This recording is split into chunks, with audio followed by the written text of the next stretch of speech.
اللہ کے رسول نے فرمایا کہ عقل وہ چیز ہے جس کے ذریعے جنت کمائی جاتی ہے اور اللہ کی خوشنودی حاصل کی جاتی ہے۔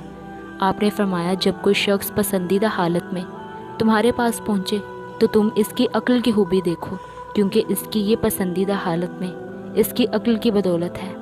تمام کی تمام بھلائی عقل کے ذریعے ہی حاصل کی جا سکتی ہے، اور جس کی عقل نہیں اس کا کوئی دین نہیں۔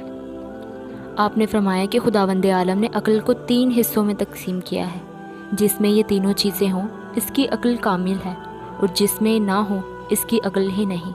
اللہ کی معرفت اچھی طرح حاصل ہو، اللہ کی اچھی طرح اطاعت کرے، اور اللہ کے احکام کی بجا آوری میں اچھی طرح صبر کرے۔ آپ نے فرمایا کہ عقل کو اپنا رہنما بناؤ تاکہ ہدایت پاؤ، عقل کی مخالفت مت کرو کہ تم کو ندامت و پشیمانی ہو۔